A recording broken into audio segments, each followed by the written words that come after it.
Mi tema, como lo han dicho tanto la doctora como el maestro Wagner, es la intervención educativa en la primera infancia en la comunidad rural de Tallin Loma, en Paraguay, en el periodo comprendido del 2017 al 2023. Los miembros del comité que se han presentado, la doctora Rocío, el doctor Wagner, la maestra Jamie, la maestra María del Milagro y el maestro Carlos Roberto Olmedo aquí presentes. La comunidad de Tallil Loma es una comunidad ubicada en uno de los departamentos más rurales de Paraguay. Y esta imagen que vemos es el acceso a la comunidad de Tallil Loma. Para una breve introducción de este trabajo, el Paraguay, al igual que otros países de América Latina, ha sufrido muchos cambios drásticos en la configuración rural urbana. De hecho, para tener una idea en términos porcentuales, el primer censo de Paraguay se realizó en el año 1950 y en el año 1952 se da a conocer que el 65% de la población paraguaya vivía en zonas rurales.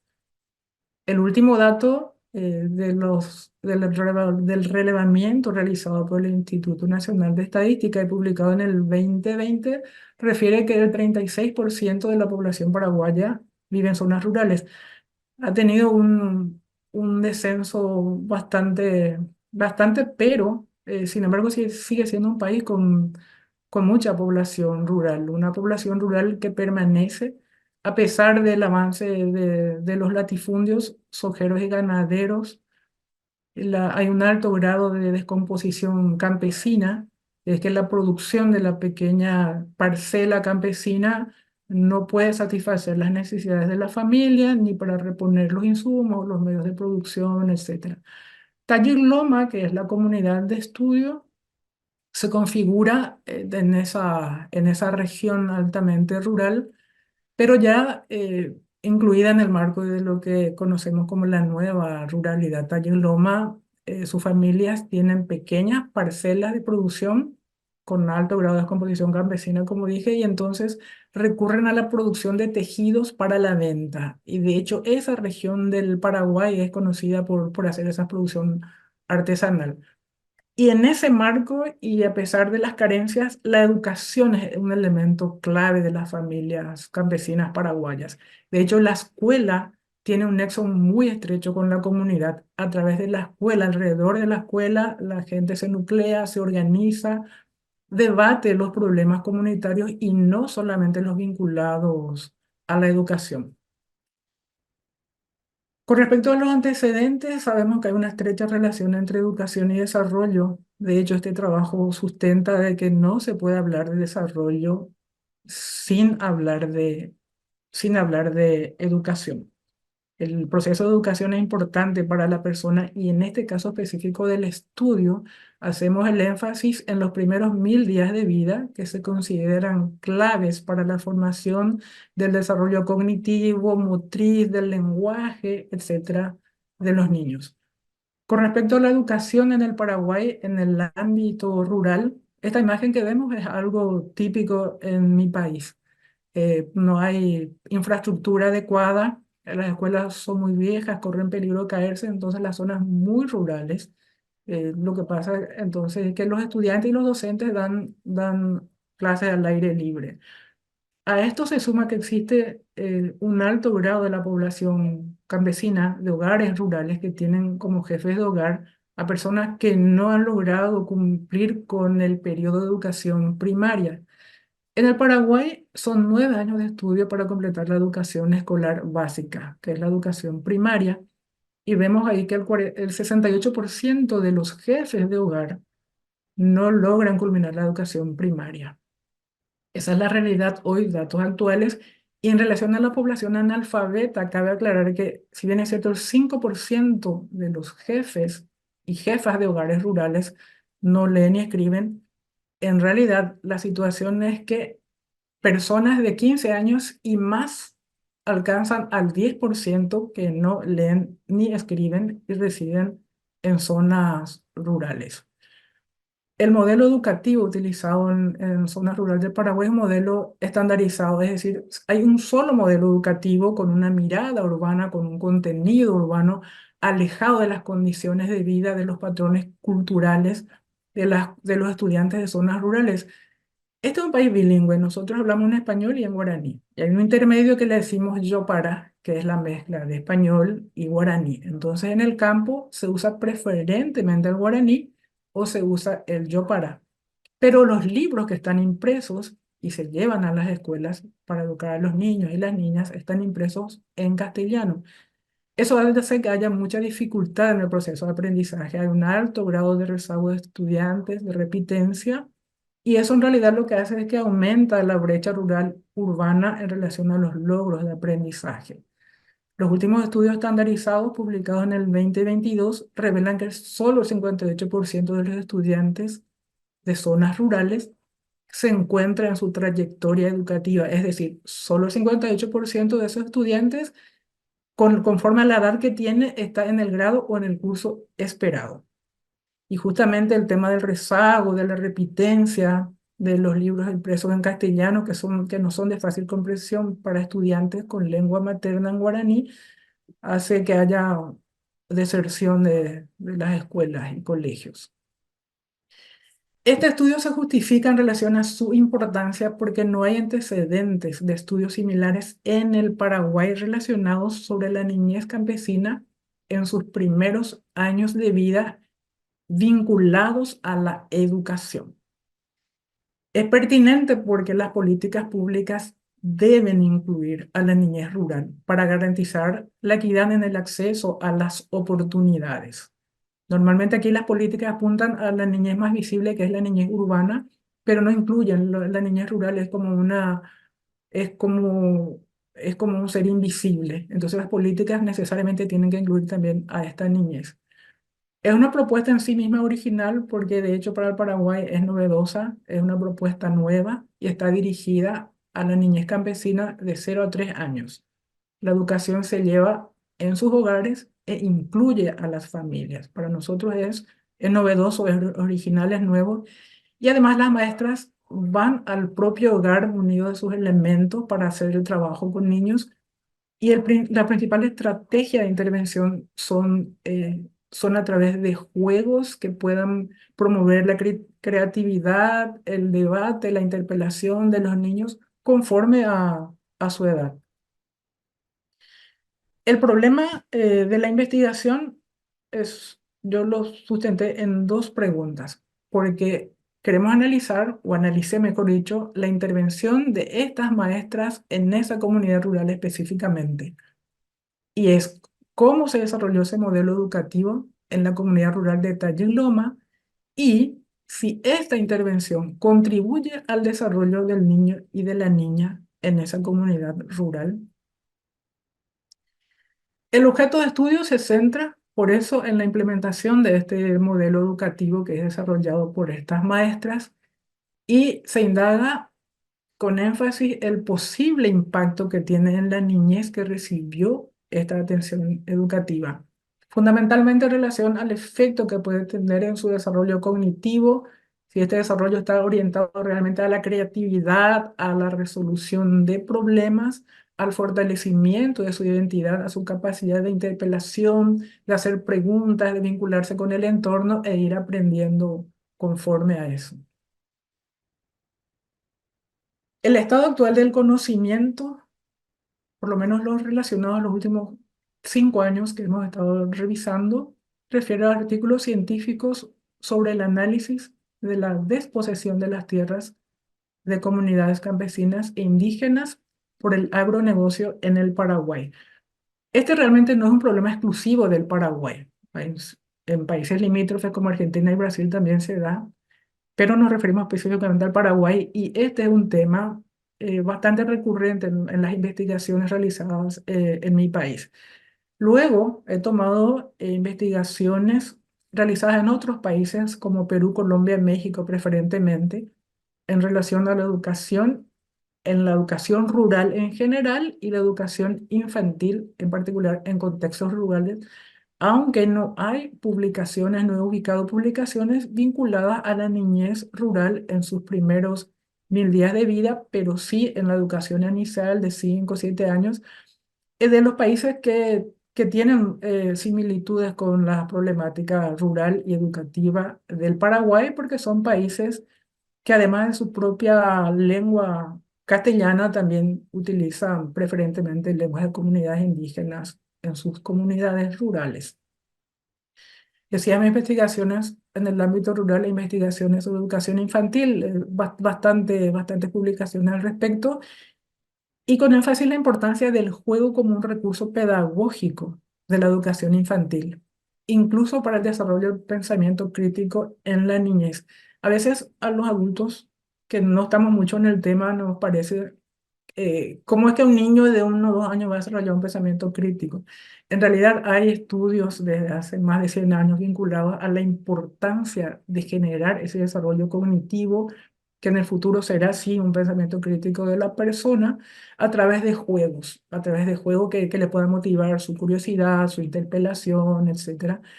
Y aunque no lo cité específicamente en esta presentación, quiero hacer referencia también a dos autores clásicos del desarrollo infantil, como son Jean Piaget y Lev Vygotsky.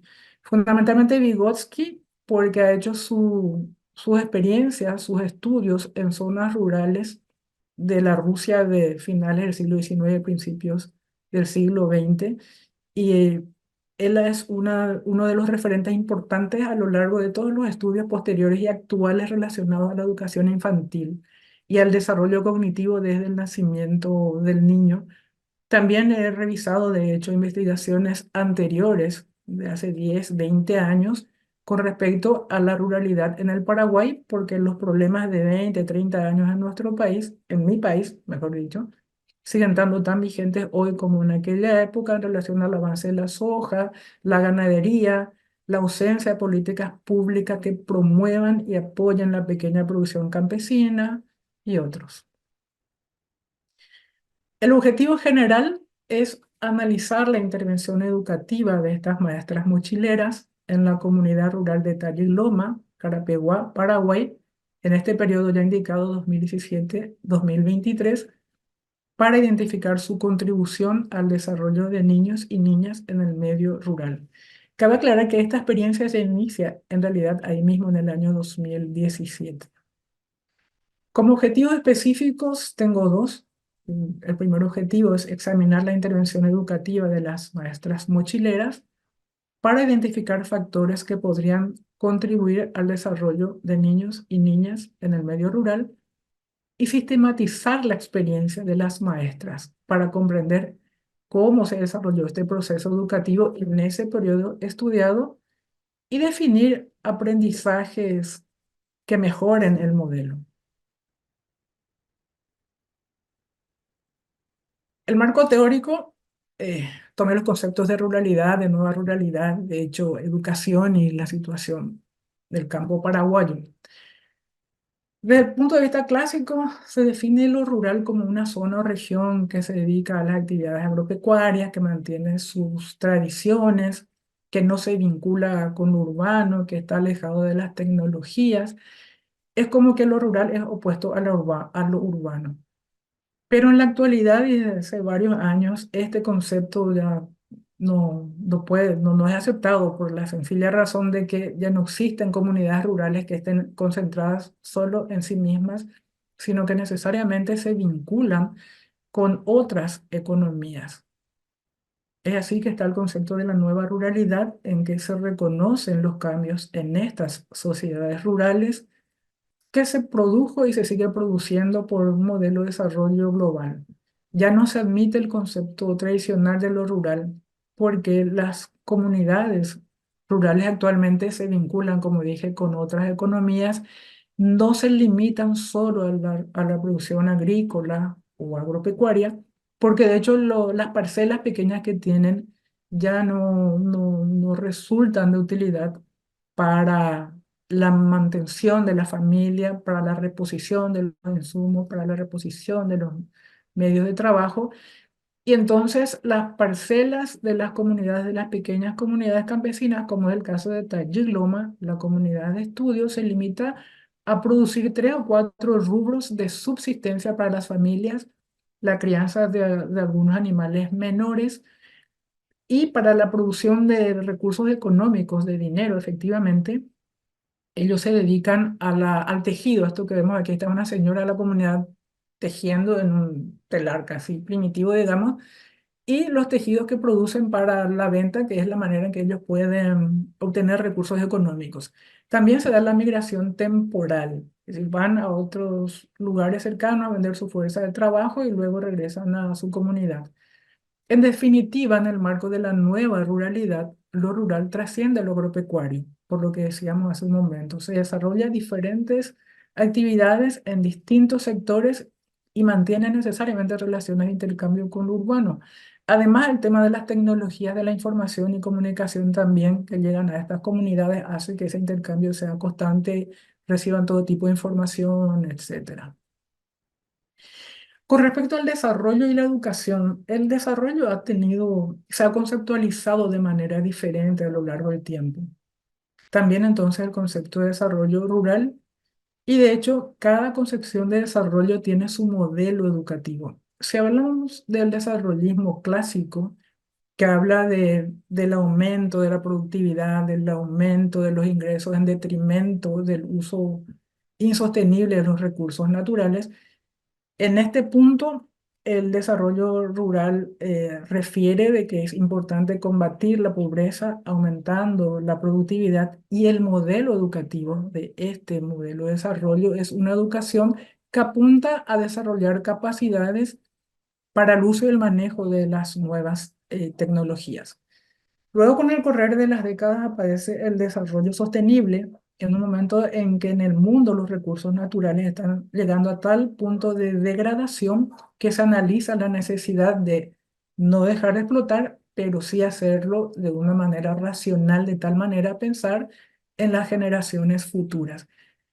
En este modelo de desarrollo, el desarrollo rural apunta a recuperar el conocimiento, los saberes populares, los saberes propios del conocimiento tradicional, apuntando al uso racional de recursos.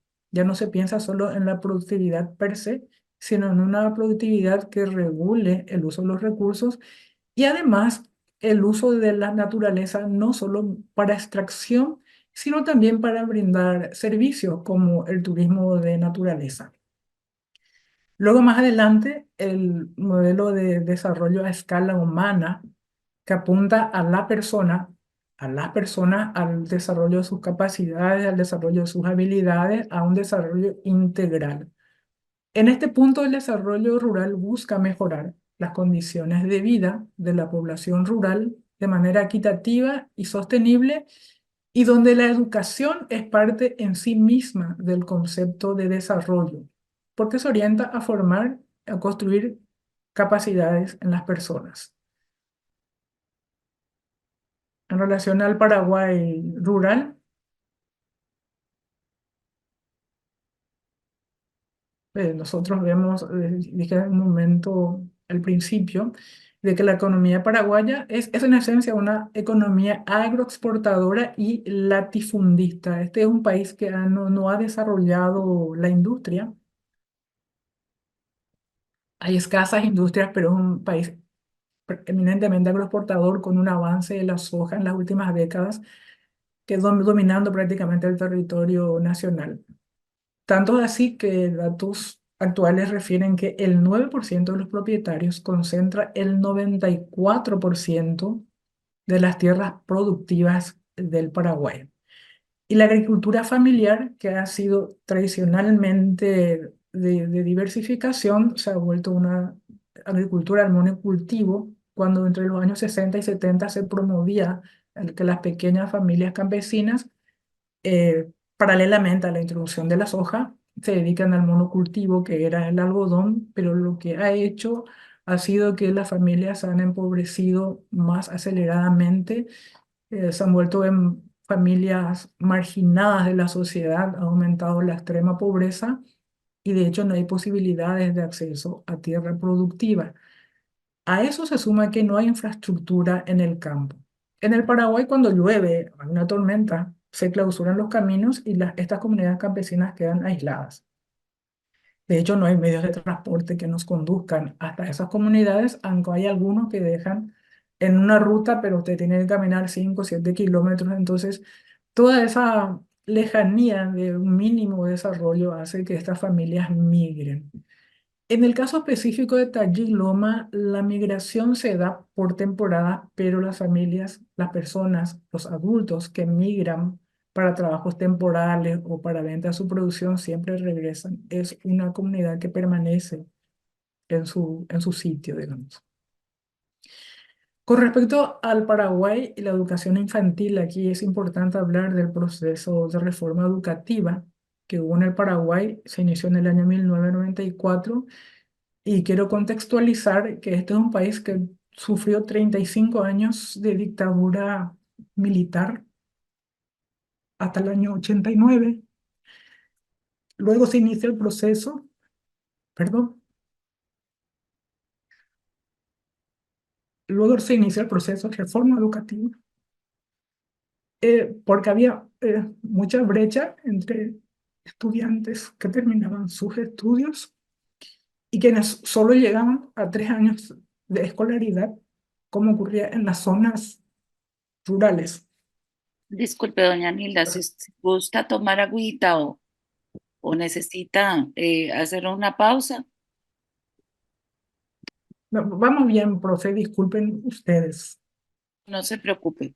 Bueno, entonces, este proceso de reforma se inicia en el interés de que el alto grado de deserción, de ausencia y de analfabetismo que existía en este país se pudiera combatir de algún modo.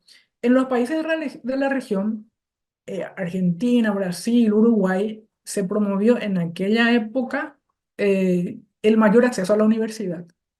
Pero en el Paraguay se llegó a la conclusión de que si nosotros promovíamos el acceso a la universidad, la brecha iba a ser mucho más profunda entre aquellos que estudiaban y quienes no podían acceder a educación. En ese periodo, el promedio de escolaridad de las poblaciones rurales era de 3 años, es decir, un alto grado de analfabetismo o de personas que apenas estudiaban 3 años y posiblemente no tenían la lectura comprensiva.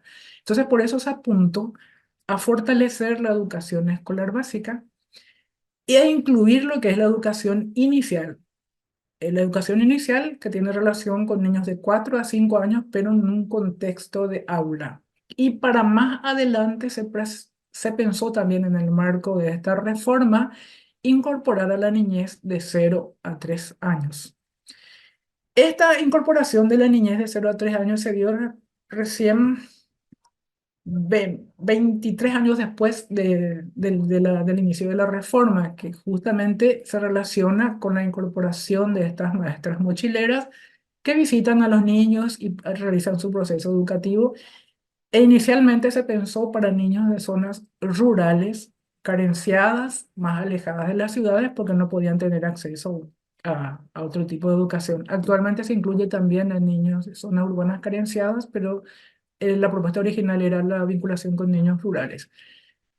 ¿Por qué esto? Porque se considera que niños y niñas que recibieron educación en su primera infancia logran un mejor desarrollo cognitivo, social, emocional, y si nosotros queremos hablar de desarrollo, tenemos que ser capaces de promover que estos niños, futuros adultos, puedan tener un pensamiento crítico, puedan tener autoestima y puedan vincularse en igualdad de condiciones con otras personas a partir de su personalidad. Y de 0 a 3 años, porque lo que decía hace un momento, es el periodo de la vida de la persona en que mayormente puede él desarrollarse, él o ella. Con respecto a la metodología, fue una investigación cualitativa. Se utilizaron técnicas individuales, grupales, imágenes, la revisión bibliográfica, observaciones de campo, etcétera. Las entrevistas se hicieron en función a una guía de preguntas abiertas. Para la observación de campo también tuve una guía de observación. Las entrevistas se realizaron a las madres de familia, algunas abuelas. ¿Y por qué solamente mujeres? Porque son las mujeres las que quedan en esta comunidad y son las responsables de la crianza de los niños. Eh, las maestras, las propias maestras mochileras, también entrevistadas, así como las docentes de aula de la educación inicial. Es decir, docentes de aula que reciben a los niños de 4 y 5 años en el aula y reciben tanto a niños que recibieron la educación por parte de las maestras mochileras como los niños que no las recibieron. Entonces, además de la entrevista, hice observaciones en el aula con respecto al desempeño o a la personalidad, a cómo se vinculan con los demás los niños que tuvieron educación con estas maestras y quienes no lo tuvieron, además de la propia información brindada por las docentes de aula. Igualmente, entrevistas a las autoridades del Ministerio de Educación y Ciencias que tuvieron participación activa en el proceso de este programa y su instalación y su acompañamiento en estas zonas rurales. Respecto a las categorías de análisis, en relación al objetivo uno, que es el de identificar factores, examinar la experiencia, las categorías son la estrategia, la metodología y contenido del modelo educativo de las maestras mochileras, la actitud y percepción de las familias hacia este modelo educativo, las limitaciones y dificultades iniciales para la implementación del modelo, la actitud de la niñez que pasó por esta experiencia una vez que ingresa a la educación en la aula y los factores que podrían contribuir al desarrollo de niños y niñas a partir de este modelo. Las categorías de análisis para el objetivo 2, que es la sistematización de la experiencia, la interpretación crítica del proceso, identificar aprendizajes, son dos categorías, que es el contexto del surgimiento de la experiencia, la reconstrucción también de esta experiencia y la interpretación crítica del proceso. Los instrumentos que usé para eso, de hecho, los he citado que han sido las técnicas de investigación cualitativa para tomar los datos en función a esas categorías.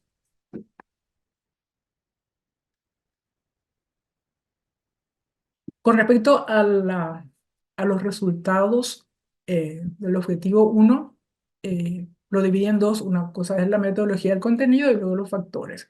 Con respecto a la metodología y contenido del modelo educativo con maestras mochileras, se ha observado, se ha constatado que el contenido destinado a promover el desarrollo cognitivo, motriz, socioafectivo y del lenguaje en niños y niñas es el contenido que desarrollan las maestras, como decíamos, a través de una estrategia de juegos, de lecturas, de vinculación con el entorno, del diálogo, de la interpelación con los niños. También esto se orienta, de hecho, hacia la vida social y comunitaria, incorporan el contexto rural, incorporan la particularidad del espacio donde están trabajando con los niños, con su familia y usan los elementos que disponen del ambiente, así como también los propios elementos que lleva la maestra en la mochila para poder desarrollar los juegos con los niños y las familias. Un elemento importante es que se comunica en el idioma materno del niño y de la niña. De esa manera potencia su aprendizaje y de esa manera también genera confianza con la niñez con la cual está trabajando. Es una participación guiada, esto es que la maestra no se limita a que el niño haga lo que sepa hacer, sino que la maestra trabaja con el niño para que él aprenda cosas que no sabe hacer. Ella le guía para comprender, ella le guía para que él pueda resolver determinados problemas en los juegos, por ejemplo, para que en el futuro el niño lo haga por sí mismo. Es decir, desafía que el niño no se encasille solo con lo que sabe hacer, sino que vaya más allá que eso. Y todo esto hace que haya un rol activo de la niñez y de la propia familia en este proceso educativo. Lo de la familia es importante porque este modelo requiere que en realidad toda la familia se incorpore, se incluya y trabaje también en función a esto con el niño.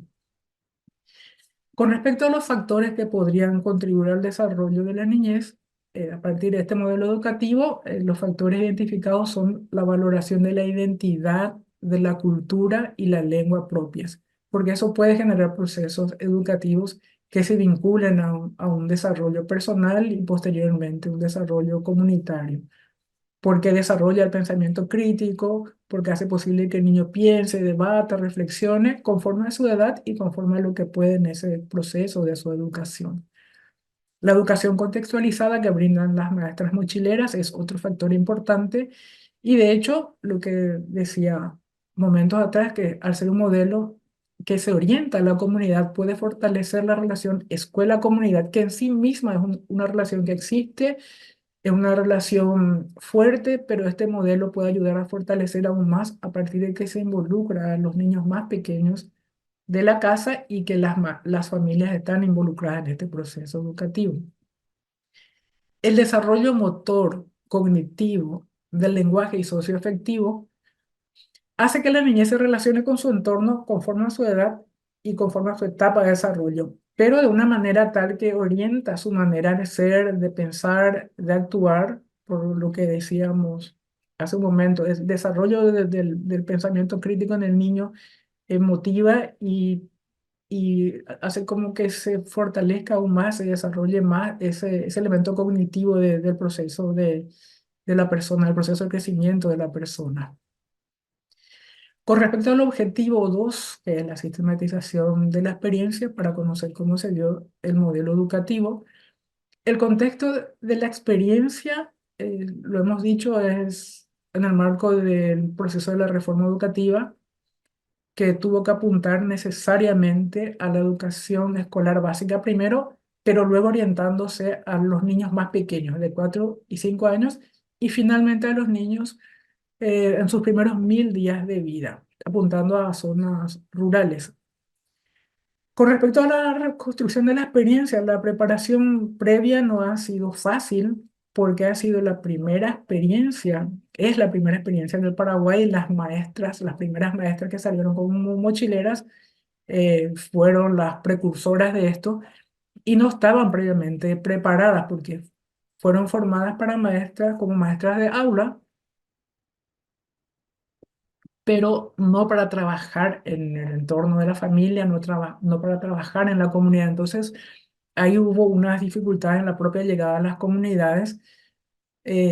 Posteriormente, cuando llegaron a estas comunidades, hablaron con las familias, también hubo una especie de recelo de las familias, porque la concepción tradicional de la educación formal es que el niño va a la escuela. El niño va a la escuela y lleva su cuaderno, lleva sus lápices, pero no que la escuela va a la casa.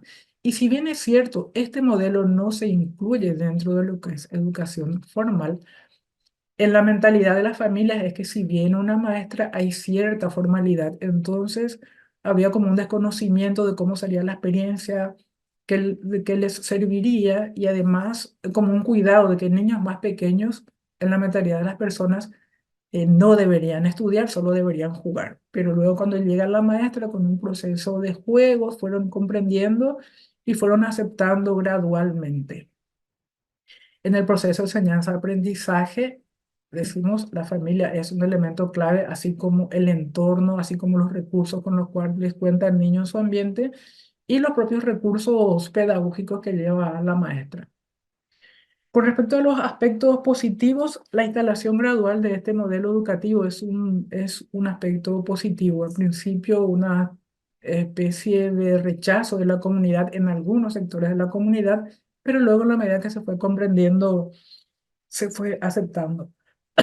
La confianza también de las familias hacia las maestras, que también es una confianza que se tuvo que ir ganando, porque la maestra es una persona extraña que ingresa a la casa a trabajar con los niños, y, pero fue ganando, decía, la confianza de esa familia. Eso es algo positivo.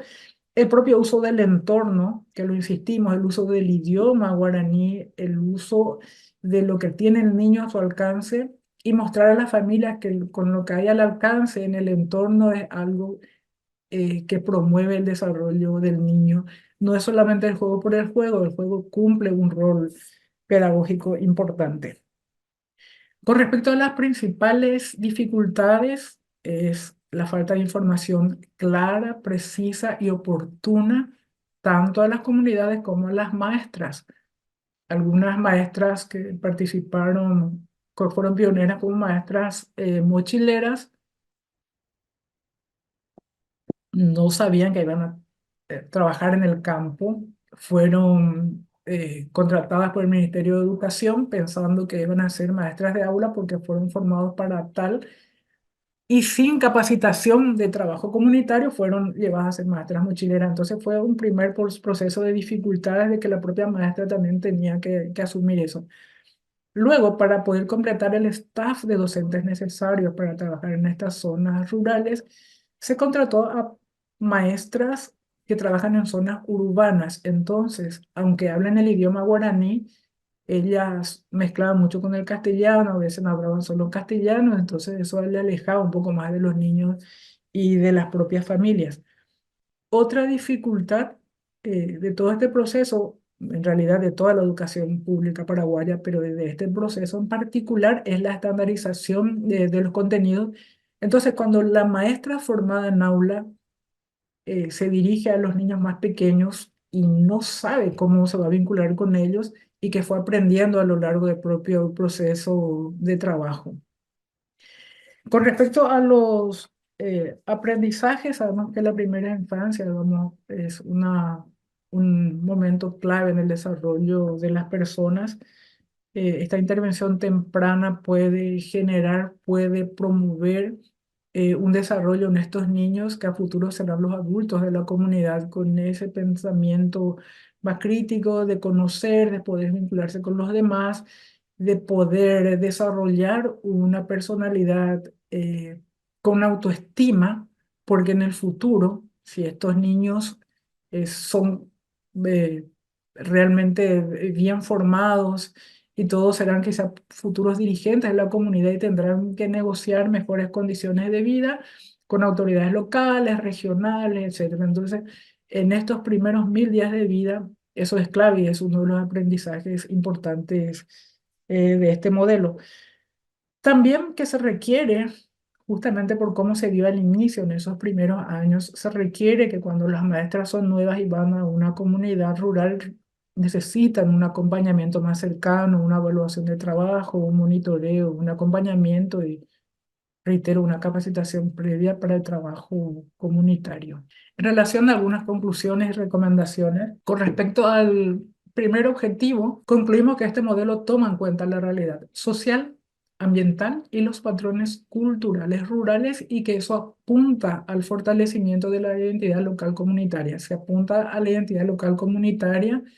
Nosotros vamos a querer que esa comunidad realmente se fortalezca, crezca, se desarrolle y esta valoración de la identidad, la cultura y la lengua propias genera estos procesos educativos que tienen una perspectiva de desarrollo apuntando a la comunidad. Hoy es un desarrollo individual, quizás compartiendo con la familia, pero necesariamente con el correr del tiempo apunta a la comunidad. Es una educación contextualizada porque potencia las habilidades, desarrolla las capacidades en los niños, las niñas, fomenta ese pensamiento propio y crítico. Además, la práctica pedagógica de las maestras que se comprometen con el alumnado y con sus familias. Y hay momentos del proceso educativo en que las maestras debate, conversa con las familias con respecto a la realidad y al entorno comunitario. Y esto, de hecho, es inevitable por esa confluencia, por esa relación estrecha que existe entre escuela, comunidad y necesariamente la maestra. En este caso, la mochilera es vista como una de las personas que puede ayudar a mejorar ese entorno y esa realidad. Con respecto a la orientación a la comunidad, esto se da porque se acerca y fortalece esta relación escuela-comunidad que decíamos hace un momento. Las mochileras inician este proceso de formar, de educar, de desarrollar capacidades que apunten a estos cambios en la ruralidad a partir del trabajo con estos niños. Y se acerca también a desarrollar capacidades, habilidades, que decía yo hace un momento, hoy son individuales, pero pueden sentar las bases para el desarrollo local rural a partir de que la educación es crítica, es analítica y si bien es cierto se dirige a las niñas más pequeñas, no hay que perder de vista que estos niños son niños y niñas, son realmente los futuros, las futuras personas adultas de esta comunidad. Con respecto al objetivo 2, concluimos que la primera infancia es una etapa determinante en el proceso de la formación y desarrollo de las personas y que las experiencias que se viven a estas edades realmente tienen un gran impacto en la vida adulta.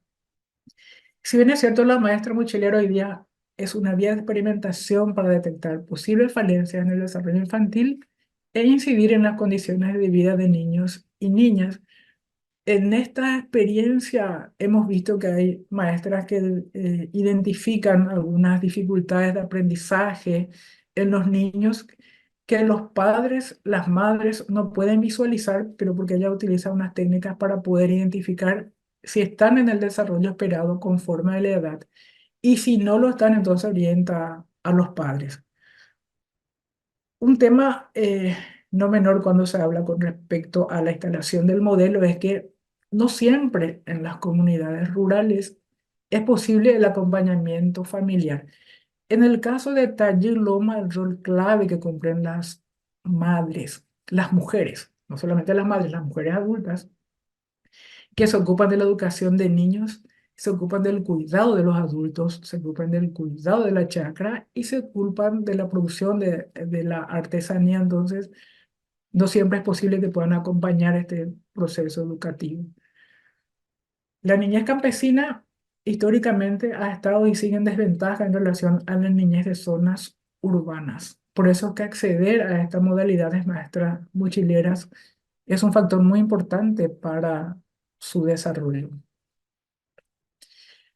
Respecto a las recomendaciones, las principales se vinculan con lo que se ha identificado en la reconstrucción de la experiencia y en la identificación en la identificación de los aprendizajes, de algunas dificultades en la intervención. Y en este punto las recomendaciones son que se debe modificar la estrategia de información y motivación dirigida a las familias. Si se debe llegar con mayor antelación, se debe hablar con mayor claridad y se debe explicar realmente por qué es importante que los niños desde su más temprana edad puedan recibir una atención educativa. También es importante hacer un monitoreo periódico para tomar las medidas correctivas que son necesarias y evaluar durante el proceso de trabajo de las maestras mochileras. Actualmente no existe una evaluación del trabajo luego de casi 7 años de intervención de este modelo. Sabemos que los cambios en la ruralidad impactan en la educación. Por eso una de las recomendaciones también es que se tiene que formar y desarrollar, educar a la niñez para que se adapten a estos cambios. Fortalecer la relación de la escuela con la comunidad en sí misma, una relación bastante cercana, pero es importante fortalecer aún más porque eso puede promover el desarrollo local si es que la educación se dirige a un análisis, a la comprensión de la realidad, al entorno comunitario. Además, luego de conocer esta experiencia y en estos años, yo creo que es pertinente y es posible que este modelo educativo se pueda promover en comunidades rurales similares a Tayiloma e involucrar tempranamente a las organizaciones locales aún antes de la intervención. De hecho, lo he repetido quizás en 2 o 3 ocasiones, pero igualmente lo dejo como recomendación que hay que dejar de lado la estandarización de contenidos y metodologías. Existen muchas ruralidades, entonces hay que mirar una escuela que mire hacia un modelo de escuela rural, mejor dicho, o bien de modelos de escuela rural que esté enfocado en la comunidad, es decir, pensar en promover ese diseño de escuela o escuelas rurales. Y finalmente, aquí me quedo y muchas gracias a ustedes. Muchas gracias, doña Mila, por su presentación. En estos momentos iniciamos entonces con el periodo de preguntas, comentarios eh, por parte del comité asesor. Vamos a iniciar entonces dándole la palabra a la lectora María del Milagro Núñez. Buenos días a todos. Nilda, primero un comentario y luego varias preguntas sencillitas. Em, yo le quiero agradecer porque realmente este es de los pocos estudios que vinculan educación rural con la teoría más grande de desarrollo rural o esa visión de desarrollo. No solo quedarnos en enfoques de cómo hacer mejor educación rural, porque esta población es diferente, pero realmente cómo se conecta con el entorno más grande económico, social, cultural de un país y su situación rural. Entonces, ese creo que fue un esfuerzo que fue difícil poder llegar a hacer esa intersección entre los dos temas, pero que dice mucho porque el desarrollo de un país depende de su capital humano.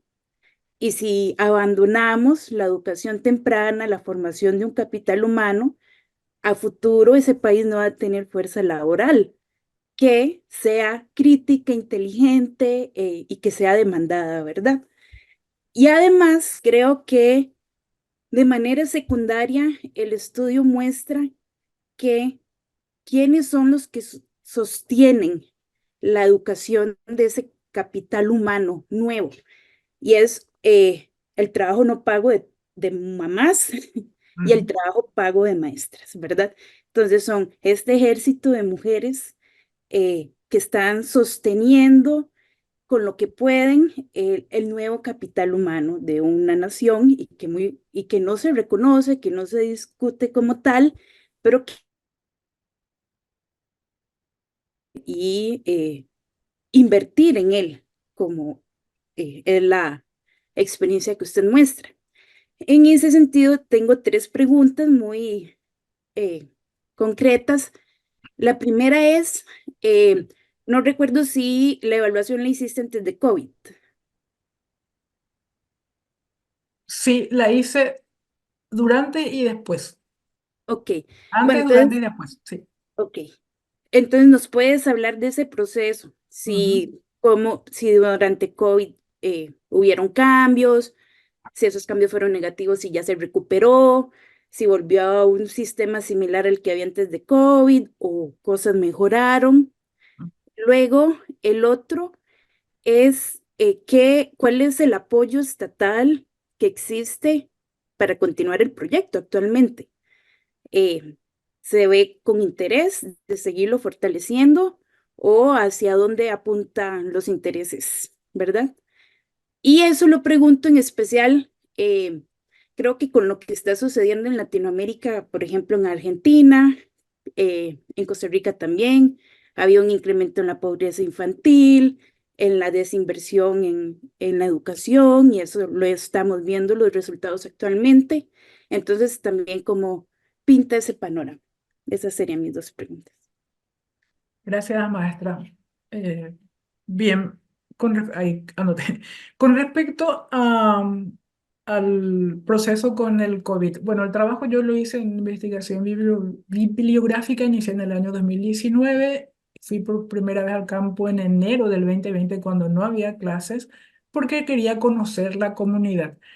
Aquí se declaró pandemia en marzo del 2020.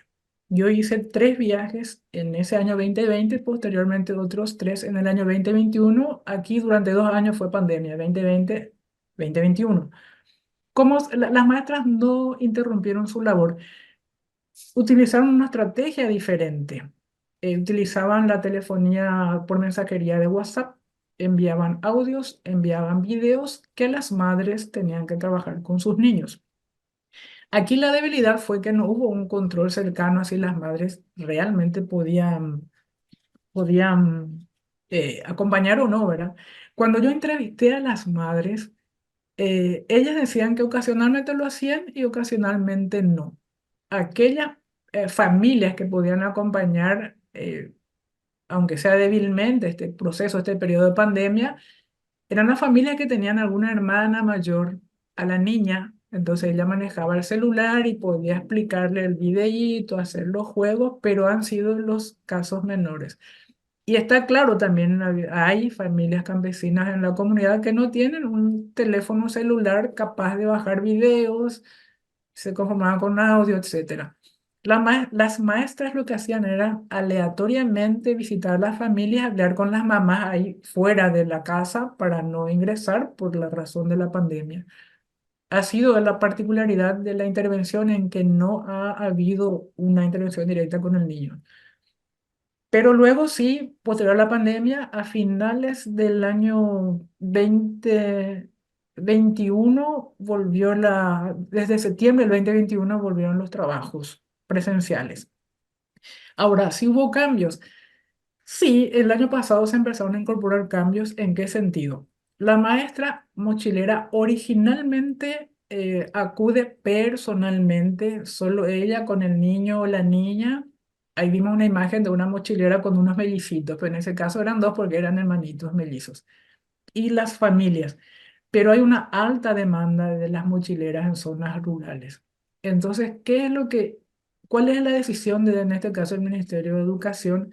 Es que una mochilera atienda a por lo menos 6 niños por vez y busque un espacio comunitario. Entonces, puede ser el espacio amplio de una casa que tiene, no sé, un patio amplio, se reúnen allí, o en un parquecito de la comunidad, en un espacio que pueda tener la comunidad. Una de las imágenes que pasé, no sé si recuerdan, es una maestra que va con muchos niños y detrás van 2 o 3 señoras para acompañar. Bueno, esa es una imagen del año pasado ya, cuando al no haber tantas mochileras para atender la demanda, hay sectores en que reúnen 4 o máximo 6 niños, porque también se recomienda que no sean más de 6 para hacer el trabajo con ellos. Lo que desconozco es cómo va con ese trabajo, porque cuando es individual, es personal, por supuesto la atención es mucho mejor y mayor y más concentrada.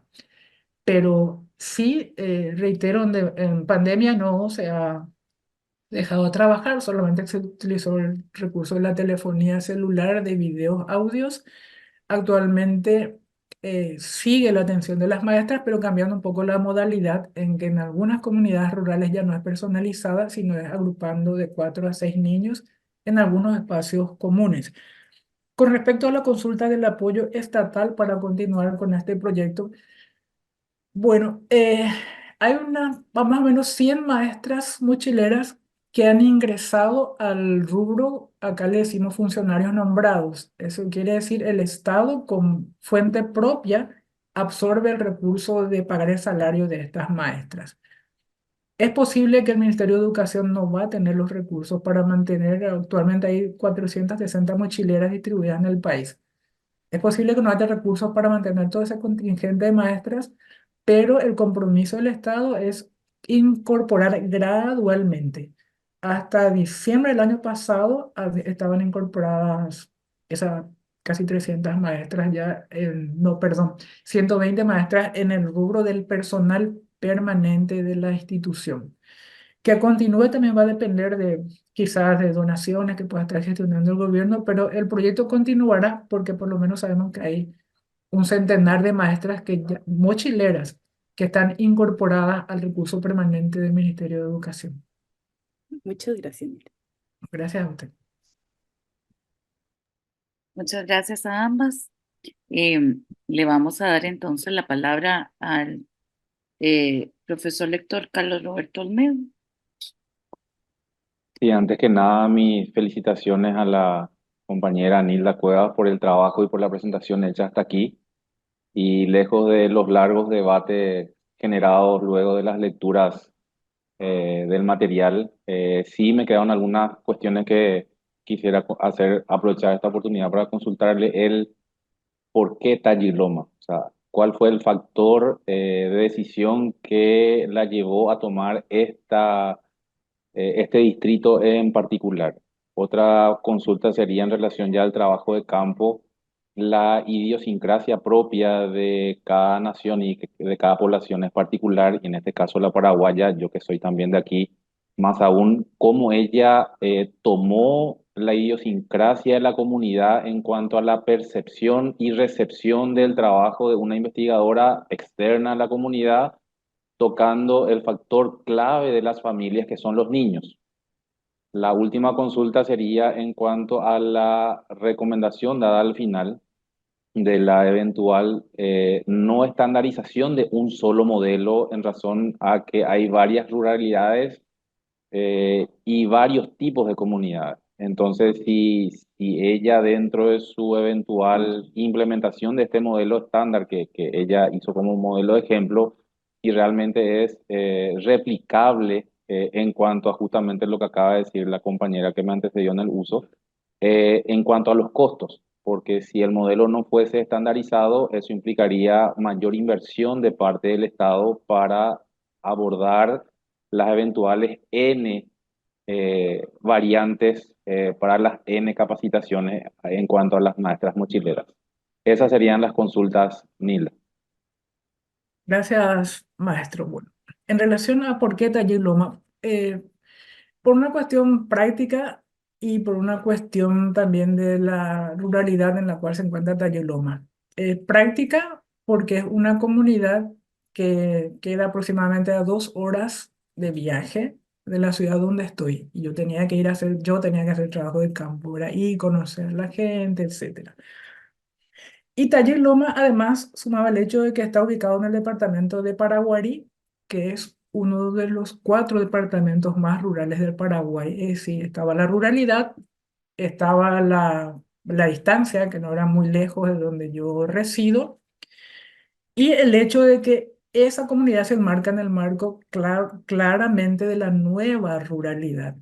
Es decir, tienen actividades económicas vinculadas a una ruralidad tradicional, pero además, y yo creo que usted sabe, maestro, Carapeguá el municipio de Carapeguá es tradicionalmente de tejedoras y tejedores. Entonces, al llegar ahí me di cuenta, las casas tenían sus telares, pero también tenían sus pequeñas parcelas y fui conociendo cómo se vinculan sin tener medio de transporte, cómo es que hacen para trasladar. Toda una estrategia eh, tiene esa comunidad para sacar sus productos sin tener recursos como un vehículo y sin tener recursos como un transporte público.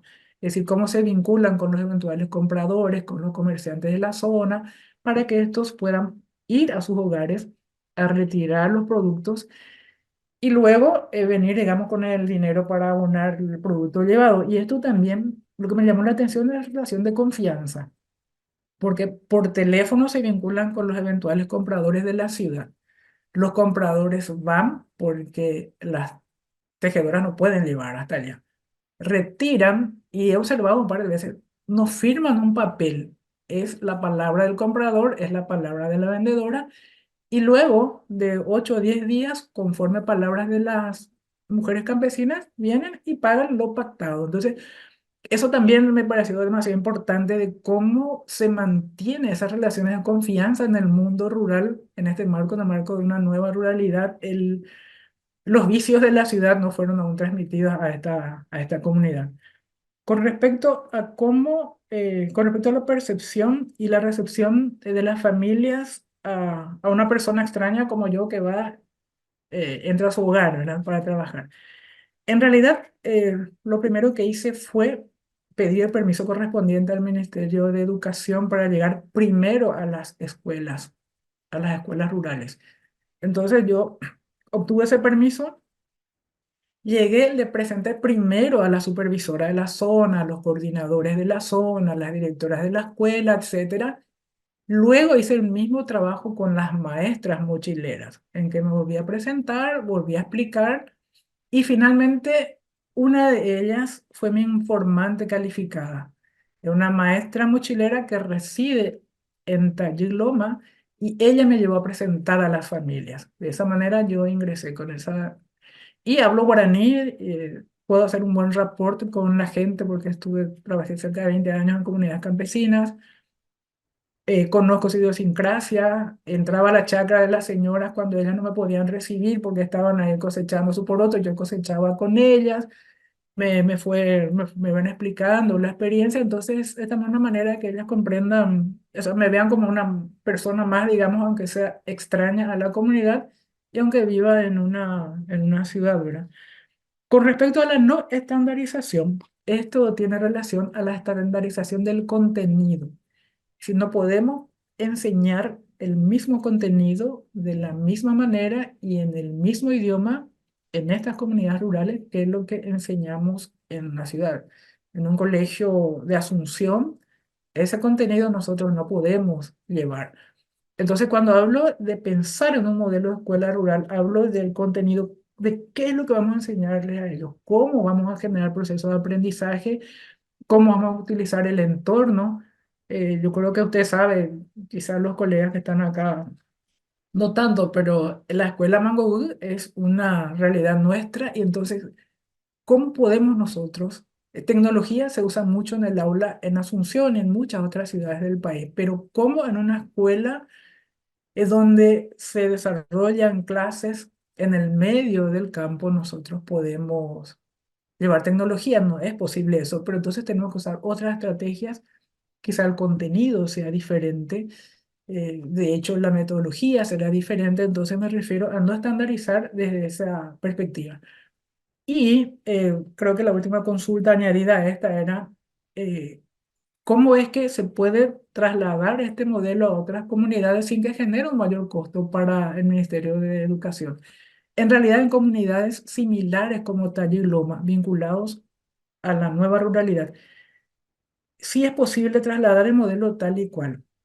Ahora bien, también hay que tener en cuenta que Talla y Loma es una comunidad de campesinos pobres, pero no hay extremos pobres. Y no hay extremos pobres porque ellos tienen recursos a través de la artesanía para contar con unos pocos recursos económicos que eso les genera y con la producción de la chacra y animales menores para el sustento de la familia. Algunos hombres adultos hacen un trabajo en las afueras de la comunidad, trabajos temporales de un mes, de 15 días, entonces tienen también un pequeño recurso económico. Es decir, las familias tienen otros recursos que no son solamente la pequeña parcela de producción de la chacra. Es decir, sí son familias pobres, pero no extremas pobres, entonces también hay que pensar en eso.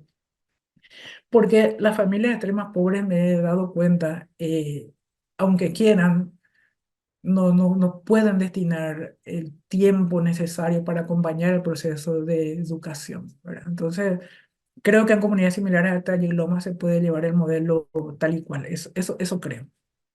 Con familias con estas características. Muchas gracias. Continuamos entonces dándole la palabra a la compañera tutora Jamie Gabriela Flores. Gracias. Me han robado mi lista de preguntas, porque tenía varias de las que ya ellos me mencionaron. Así que lo que quiero hacer es como un comentario final sobre la experiencia con Nilda. Bueno, como ella comentó, el que ella hable guaraní facilitó también el acceso a la comunidad y la confianza, y la forma en que ella se incorpora no es desde la de un cientista social que se queda afuera y observa, sino que ella entra y ella estuvo, como comenta, ya comentó que estuvo incluso cosechando con las señoras, que entró caminando con las maestras. No fue una postura de yo estoy por encima de, sino que ella se incorpora a las comunidades. Y algo muy valioso que tiene el estudio de Nilda es que ella rescata esta experiencia que no se ha visualizado en otros espacios.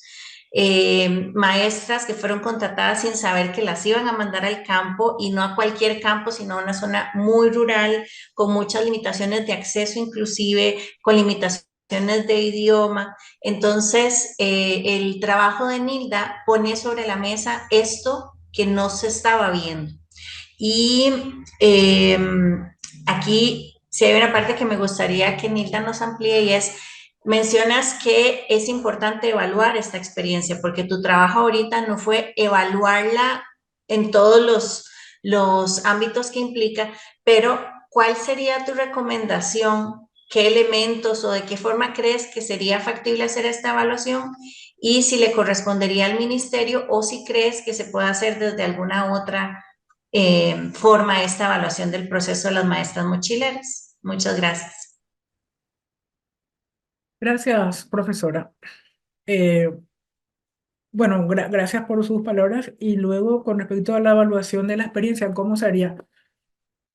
Cuando yo estaba haciendo el trabajo, eh, pensaba que la primera, uno de los primeros elementos tiene que ser evaluar desde el ministerio, pero con actores externos. Es decir, ¿por qué el ministerio obliga que aún para esta experiencia solamente puedan vincularse con maestras mochileras las maestras formadas en los institutos de formación docente, que son formadas para ser maestras de aula, aunque de primera infancia, pero de aula? Entonces, es algo que me gustaría poder comprender y analizar con las propias autoridades del ministerio. Inclusive cuando yo interpelé eso, me mostraron que hay una normativa que obliga, pero eso lo que hace es que retarde y retrase un poco más el trabajo de las maestras, porque deben ser otra vez capacitadas para el trabajo comunitario, para entender el proceso de los niños de 0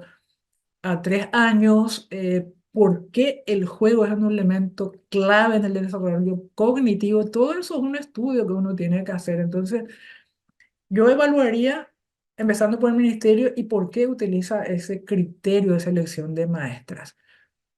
Luego, la propia intervención en las comunidades y reflexionar también cómo será a partir de esta experiencia si evaluáramos cómo se da con respecto a los niños, porque si bien es cierto, yo he hecho observaciones de campo en las aulas, en realidad lo que corresponde es hacer como un seguimiento a ese niño. Claro que va a ser un proceso de 30 años si tomáramos lo que dice la ciencia, pero por lo menos si se le puede seguir al niño hasta la finalización de la educación escolar básica, que son 6 años más nomás. Yo creo que el Estado paraguayo tiene que invertir en eso, en eso. Creo que esa es la evaluación que corresponde hacer, que a lo mejor requiere muchos recursos, pero quizás no tanto, porque se puede tomar una muestra nomás de todos los niños. Pero creo que eso es porque yo, Nilda, digo que esto es clave para el desarrollo comunitario. Creo que es en la educación que genere ese pensamiento crítico, que se desarrolle esa capacidad de interpelación, de conocer el entorno, de reflexionar. No es posible hablar de desarrollo. Esa es, en mi opinión. Pero si esto dará resultado con el tiempo, es lo que deberíamos evaluar. Pero la evaluación debe iniciarse ahora, ahora con estos niños y luego seguirle los pasos. Eso es lo que creo, ¿verdad? Y también creo que deberían hacer actores externos, porque en el Paraguay es muy fácil que se contaminen los intereses si se hiciera desde el propio Ministerio de Educación. Tiene que haber un interés del Estado de poder evaluar y valorar toda esta experiencia, toda la inversión ya realizada, pero deberían ser actores externos al ministerio, en mi opinión. Bueno, muchas gracias también. Eh, Seguidamente le estaría brindando la palabra al coordinador de la maestría, don Juan. Sí, muchas gracias a la doctora Castillo. Eh, Realmente, pues, la mayoría de las preguntas fueron copiadas, fueron plagiadas por los colegas. Y me pasó igual que la profe Gabriela. Ahorita, sinceramente, pues tengo cuestiones muy emotivas con respecto a la investigación de doña Nilda, porque exactamente el 5 de agosto del año 2020 que tuvimos nuestra primera conversación cuando pensábamos que el COVID posiblemente al mes siguiente se iba a terminar. Nilda se acerca a la maestría con un correo que dice: hola, profe, yo he terminado mi currículum, he tenido varios intentos de la tesis, pero han pasado cosas, pero he decidido culminar esta etapa profesional. Y cuando iniciamos la conversación mediante Zoom, que ahorita estaba hojeando esa primera reunión, Nilda venía con el deseo de graduarse, pero con una preocupación, que no tenía tema. Dice, es que yo pues ya no estoy tanto en la parte rural. Y digo, Nilda, pero ¿qué hace usted usualmente? Dice, no, pues mire esto, no sé qué. Y el tema de de las maestras mochileras. Yo, maestras mochileras. Digo, Nilda, ¿qué es eso? Empieza a explicarme y ahí está en el video. Yo le digo, Nilda, pues ya tienes tema. Yo creo, yo creo que Latinoamérica merece conocer la historia de las maestras mochileras. Y Nilda me dice, pero ¿cómo? Es que eso es del Ministerio de Educación. Y pues yo creo que Nilda hoy pues ha demostrado que el estudio de las ruralidades, porque yo creo que esta maestría debería llamarse Maestría en Desarrollos Rurales, yo creo que el estudio de las rurales pasa por muchos temas transversales. Esta semana, esta misma semana, nos antecede una defensa de tesis sobre reparación colectiva, pues en la Amazonía colombiana. Ayer tuvimos una defensa sobre la migración temporal de grupos indígenas de Honduras en Canadá. Y cada vez yo siento que está más vigente el estudio de las ruralidades con esta transeccionalidad y transversalidad. O sea, hace 30 años, si revisábamos la literatura, el estudio de lo rural se circunscribía concretamente a lo agropecuario. Y todavía en los últimos años, muchos de no es por casualidad que nuestra maestría está en la escuela de ciencias agrarias. Yo no sé si don Carlos sabía que esta maestría está adscrita precisamente en la escuela de ciencias agrarias. Bueno, hay una parte ahí, digamos, de historia, de visiones. Entonces, ¿por qué hago esta mezcla de sentimientos y de ideas? Es que yo creo, Nilda, que bueno, número uno, yo creo que usted lo logró. Estoy totalmente seguro. Yo creo que ese correo que usted mandó en julio de 2020, usted hoy lo está logrando, pero lo está logrando de una manera excepcional, porque usted ha sabido contar la historia de las maestras mochileras bajo un esquema totalmente científico. Usted logró delimitar la problemática, supo cómo acercarse a la comunidad, lo que muy bien resume la profesora Gabriela Flores, ese proceso metodológico. Usted logró hacer una contextualización, tanto en el documento escrito como en la exposición, que nos mantuvo a nosotros muy pendientes. Queríamos saber qué pasaba, qué seguía. Y a pesar de haber leído el documento, queríamos escuchar esa historia. Y yo creo que eso es parte del reto, no solamente hacer investigación, sino que esos resultados que se generan, ese nuevo conocimiento, sea útil, sea interesante, sea importante porque tenga pues algunas aplicaciones. Sin duda alguna, Nilda, su aporte al objeto de estudio, el desarrollo rural, es invaluable porque esto va a ser parte del acervo de discusión y análisis de las próximas generaciones de la maestría en desarrollo rural. Eh, Ahorita estamos, bueno, recién cumplimos el 30 aniversario y estamos haciendo una sistematización de todos esos enfoques de investigación en Latinoamérica. Y al día de hoy, Nilda, no hay una investigación similar a la tuya. Entonces, lo primero que tengo que decirte es, Nilda, usted lo ha logrado de manera magistral. Segundo, quiero agradecerte en nombre de la maestría por darnos la oportunidad de conocer un fragmento de la historia de lo que son las maestras mochileras en el contexto, en los contextos rurales de Paraguay. Yo creo que eso es algo muy rico que nos da la academia. Y pegado a esto, Nilda, una pregunta tal vez un poquito muy técnica, va más allá de la investigación. ¿Has vislumbrado algún espacio para compartir, para socializar los resultados de esta investigación, ya sea con las madres de familia o con las maestras mochileras o con el Ministerio de Educación o su homólogo?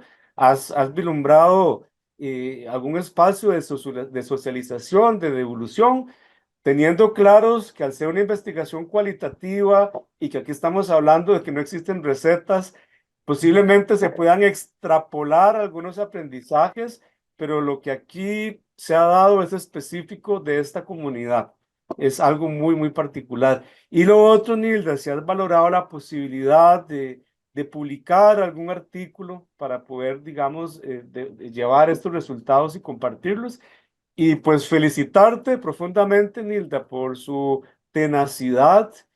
Tal vez este es un detrás de cámaras, especialmente la doctora Rocío Castillo, que hemos conversado que en la universidad tenemos una presión administrativa principalmente de que si el plan de estudios es 2 años, que en 2 años tiene que estar la tesis.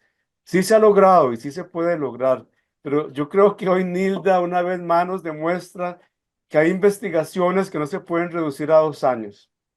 O sea, sobre todo cuando son entornos complejos, cuando son enfoques cualitativos que requieren esta aproximación, la validación y reconocimiento, la persona investigadora, ir haciendo ajustes metodológicos, revisar literatura. Yo no me imagino, Nilda, esta investigación, poderla delimitar en 2 años y en los 2 años del plan de estudios. Yo admiro realmente porque estamos hablando de un proceso investigativo que tiene 4 años, 4 años posterior al plan de estudio. Yo creo que usted ha sido muy rigurosa, muy minuciosa y por los resultados están al día de hoy. Nada más ahí, doña Rocío. Nuevamente yo pues le dejo esta inquietud administrativa en el entendido que no podemos dar el mismo tratamiento a las investigaciones de las maestrías académicas, como este caso, a lo que son las otras modalidades de graduación, que sí, digamos, sí se pueden, digamos, delimitar más temporalmente. Esto es nada más, digamos, una cuestión interna a la universidad, pero me parece que viene al caso. Entonces, Nilda, felicitarte verdaderamente. Ahí te voy a mandar el video de la primera reunión y pues preguntarte eso, ¿qué has pensado para a nivel de socializar, de compartir los resultados? Sí, de hecho yo tengo un compromiso con la comunidad y es regresar. Y las personas del Ministerio de Educación me han pedido que les presente las personas que trabajan en educación infantil temprana. Pero mi compromiso inicial es la comunidad. Y voy a regresar a presentar el, el resultado porque las maestras también me pidieron que edite los videos porque yo grabé con ellas. Es decir, todas las entrevistas fueron grabadas, algunas fueron filmadas. Me pidieron que les hiciera a ellos un materialcito, un video con respecto a su trabajo con los niños. Entonces yo regresaré a entregar esos videitos que presentan lo que es su trabajo con los niños, que es para ellos, a presentar también los resultados del trabajo a la comunidad primero, a las maestras mochileras paralelamente y a las autoridades regionales que realmente me van a abrir todas las puertas y yo les he prometido esto. Y han sido 4 años realmente de idas y vueltas gracias a las devoluciones y a las críticas constructivas que he recibido tanto de mi tutora como de Carlos y de Milagros, que ha hecho posible realmente que yo mejore el trabajo. No ha sido fácil porque como la primera interpelación que recibí es, ¿qué tiene que ver este trabajo con el desarrollo rural? Y era complejísimo para mí poder armar eso. Hemos tenido muchos debates aquí con Carlos. La profesora Milagros me sugirió alguna literatura sobre el tema que me ayudaron muchísimo realmente porque tiene relación con investigaciones que se han hecho sobre educación rural en otros países de América Latina similares a Paraguay. Y la profesora Jamie, que me aguantó 4 años de idas y vueltas, ella sabe que hubo un momento que yo tiré la toalla y le dije, yo no voy a terminar esto. Pero aquí estamos, así es que no tengo palabras de agradecimiento. Pero sí, profe, entonces sí, yo regreso a la comunidad, tengo un compromiso de presentar también a las autoridades de la escuela y a un sector del Ministerio de Educación que me proveyó de algunos documentos oficiales sobre el tema y me dijo, cuando termines queremos conocer. Así es que sí, profesor, yo sí voy a presentar este trabajo. Gracias. Muchas gracias, Nilda, y muchas gracias porque esto permite reivindicar el rol de un posgrado en el cual el propósito final es generar un nuevo conocimiento relacionado con el objeto de estudio, pero no un nuevo conocimiento para archivarlo, un nuevo conocimiento para que ayude a la toma de decisiones en la comunidad, en una organización, en una institución. Y sin duda alguna, pues yo creo que los aportes de tu tesis de investigación van a ser de mucha utilidad, tanto para las maestras, pero especialmente para las personas encargadas de las políticas, planes, programas y proyectos relacionados con esta iniciativa Las Maestras Mochileras. Reitero mis felicitaciones, le agradezco montones y por favor nos cuenta cuándo está haciendo este proceso de evolución. Nos encantaría pues darte acompañamiento en redes sociales, nos comparte fotos, videos, reacciones y por favor que todo sea en guaraní. Sí, Gracias. está bien, profe, con la traducción correspondiente, claro que sí. Solo Gracias. guaraní. Sí. O importado pe ayapote o pecha. Eh, Eso quiere decir, está muy bien, lo haré de esa manera. Bueno, muchas gracias. Hilda, ahora me corresponde a mí. Quiero iniciar felicitándolo. Em, Siempre el tema de primera infancia, por dicha, me correspondió. Fue una grata sorpresa que me asignaran la tesis. Tengo 25 años de trabajar en el ámbito de la primera infancia y en investigaciones relacionadas con ella.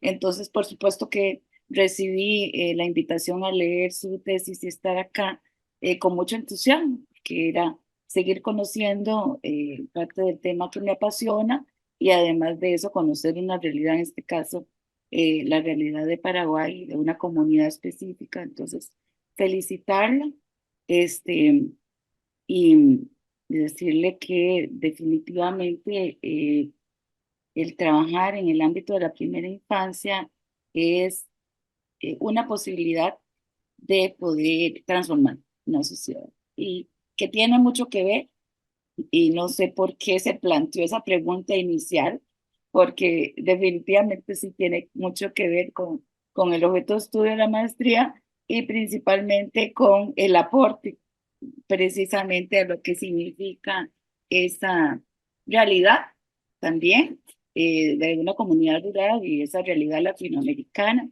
De hecho, la pregunta, tengo varias preguntas, pero la pregunta inicial es en relación justamente a, a una limitación que usted nos indicaba en el Ujú, trabajo escrito, que tenía que ver con que había ujú, poco sí. en el tema. Sin embargo, quisiera que nos cuente un poquito en relación a la investigación, porque la vi ausente y creo que en el ámbito latinoamericano, el tema de el maestro mochilero, que se le ha llamado de diferentes formas, maestro rural, maestro itinerante, eh, se viene trabajando desde hace mucho tiempo. Entonces, que me cuente un poquito si pudo explorar ese trabajo que se hace en Latinoamérica, justamente con una propuesta similar eh, y que tal vez no se llame maestro mochilero, pero que se ha venido desarrollando ya hace muchos años en el ámbito latinoamericano. Y pues ese antecedente, ¿verdad? Latinoamericano. eh, ¿Por qué considera usted que se da, verdad? Como parte de ese proceso de mejora de la educación para la primera infancia? Esa, digamos que sería la primera pregunta. No sé si le hago todas las preguntas y luego le doy el espacio más bien para que las conteste. Sí, o la puedo responder como usted considere. Sí, como Sí, prefiera. sí, correcto. Con respecto a la limitación, es la limitación que no existe en el Paraguay. Entonces yo no tenía una literatura de la experiencia en el Paraguay porque no estaba nada escrito. Y tuve que basarme, por eso, mayormente en las entrevistas y las experiencias de las personas que pensaron esta propuesta, la diseñaron y la iniciaron. Que casualmente creo que Milagros dijo todas mujeres, porque fue una ministra de Educación, una viceministra de Educación, las primeras maestras son todas mujeres, etcétera. Pero sí a nivel del mundo realmente existe esto. Eh, en la tesis yo lo escribí, pero acá no lo dije por el tema del tiempo, es que se inicia realmente en Israel allá en la década del 60. Y en América Latina sí hay experiencias, creo que en todos los países. Para el caso paraguayo se tomó el modelo que se utiliza en Cuba, Y para eso, de hecho, la ministra de Educación de la época había enviado a media docena de profesionales de educación inicial, funcionarias del Ministerio de Educación en aquella época, para conocer la experiencia. Luego también conocieron la experiencia brasileña y la experiencia colombiana, que creo que se llama de cero a siempre, si no me equivoco. Entonces fueron a conocer tres experiencias: la de Colombia, la de Brasil, la de Cuba, y consideraron que el modelo itinerante que tiene Cuba era un poco más apropiado para el Paraguay, quizás por las características de la intervención o lo que sea. Si yo he leído esas experiencias, la he conocido a través de la literatura. Y cuando me refiero a la limitación, me refería a que acá en Paraguay, 7 años después, nadie escribió algo de cómo se dio este proceso. Por eso es que también me llevó un poco más de tiempo identificar a las personas que estuvieron en aquella época, y quien fuera ministra de Educación en ese periodo también tuvo participación en el proceso de la reforma educativa, entonces me pudo orientar y explicar cuándo se pensó esto en el Paraguay. Luego, cómo se dio el proceso, por qué tardamos tanto y tardamos mucho, primero por la falta de recursos y luego porque habiendo otras experiencias en América Latina, había que ir a conocerla. Y ahí, entonces, para poder enseñar posteriormente la experiencia en Paraguay. Muy bien, muchas gracias, Nila. La otra pregunta es que va relacionada también con una sugerencia, y es que en el trabajo usted denomina la propuesta como modelo, luego en algunos casos la pone como plan, luego como programa. Entonces, quizás ahí unificar un poco qué sería, ¿verdad? En la mayoría del trabajo apareciera como modelo. Sin embargo, yo tuve esa duda y quisiera consultarle, ¿verdad? ¿Cómo lo visualiza usted, ¿verdad? Porque en algunos momentos se habla de proyecto, en otros de plan, otros momentos de modelo, incluso de servicio educativo, ¿verdad? Que tiene un poquito de algunos de esos elementos, pero sí sería bueno clarificarlo y unificarlo en el trabajo, ¿verdad? Para que haya claridad de a qué se refiere.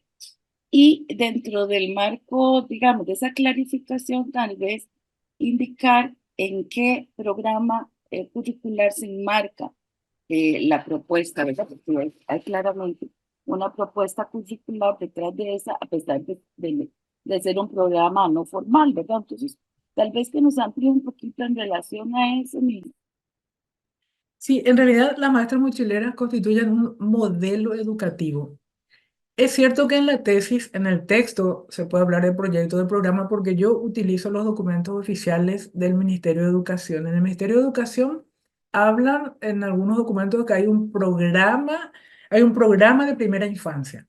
En el marco de ese programa se desarrollan proyectos de atención a la primera infancia.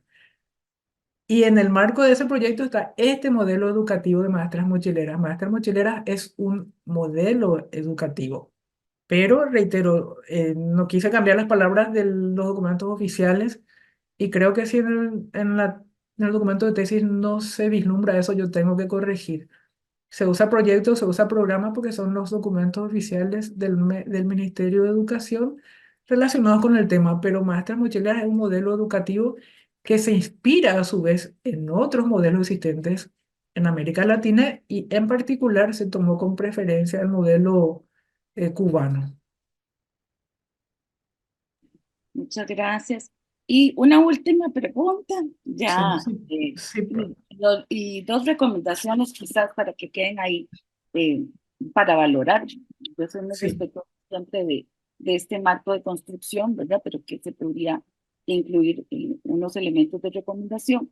La última pregunta es en relación justamente con el objetivo 2 y relacionado con el principal aporte para la transformación y para esas principales mejoras. ¿Cuál sería el aporte más significativo que considera usted que brinda su trabajo eh, y que da contestación precisamente al objetivo número 2? En relación a la construcción crítica, ahí tenemos dos aspectos del objetivo 2. La construcción crítica de la experiencia, cómo se dio el proceso y cómo se construyó la experiencia, ¿verdad? La pregunta era, perdone, disculpe, por favor, doctora, era cómo... Básicamente, ¿cuál creía usted como investigadora que es su principal aporte con el Ujú. trabajo, justamente en relación a esas principales mejoras que usted señala en el objetivo número 2? Ok, yo creo que lo principal es que tiene que haber, yo tomaría dos. Por una parte, antes de la intervención de este modelo en las comunidades, hay que bajar la información con claridad y con precisión a las familias. Hay que bajar, hay que explicar y hay que trabajar con ellas previamente a la llegada de las maestras.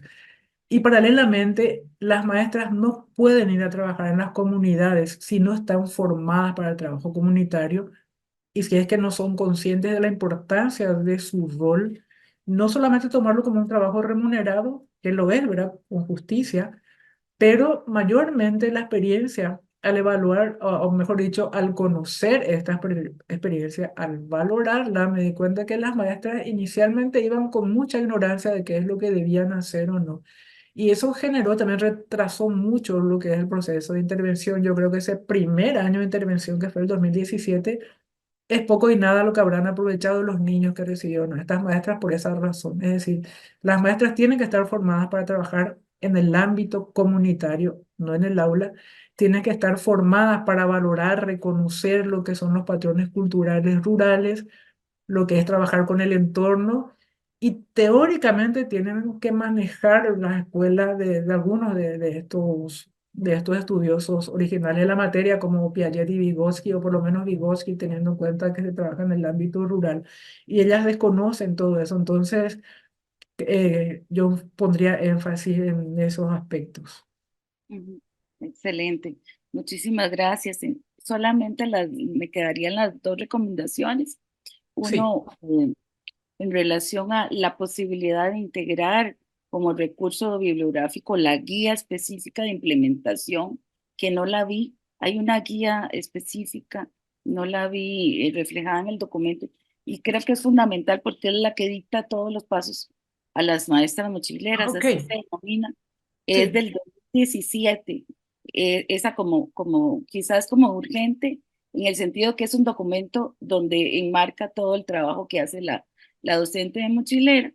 Y la otra recomendación es, si se pudiera, enriquecer un poco más el ámbito de los antecedentes en Latinoamérica, porque los vi un poco ausentes, ¿verdad? Eh, Básicamente, esas serían las recomendaciones y agradecerle de verdad, Nilda, por compartir esa experiencia tan linda. Muy amable, muchas gracias. Gracias, doctora. Sí, yo la verdad y le digo, en los antecedentes yo escribí mucho con respecto a la experiencia latinoamericana, pero luego lo borré. Pero ¿por qué razón no lo sé? En fin, lo tengo hecho. Luego sí, es cierto, yo en particular no integré el manualcito de intervención de las maestras mochileras, pero también lo tengo. Y no lo pensé, no se me ocurrió, pero sí lo tengo. Y también tengo, de hecho, los antecedentes en diversos países, en Argentina, Brasil, Colombia, Cuba, de los que más obtuve información con respecto a esta. Y también a Israel, que es donde se inicia esta experiencia, ¿verdad? Así es que... Sí, gracias por esa recomendación y voy a enriquecer el trabajo con ambas. Muchas gracias, Manilda. En realidad son recomendaciones para valorar, evidentemente No, pero respetando son el, al, pertinentes. al- al- al criterio del tribunal, ¿verdad? Que creo que es fundamental. Pero sí, me pareció que podían enriquecer muchísimo porque la experiencia es una experiencia que aporta mucho justamente a la parte del trabajo de la comunidad, ¿verdad? Y de la ruralidad. Muy amable. Gracias.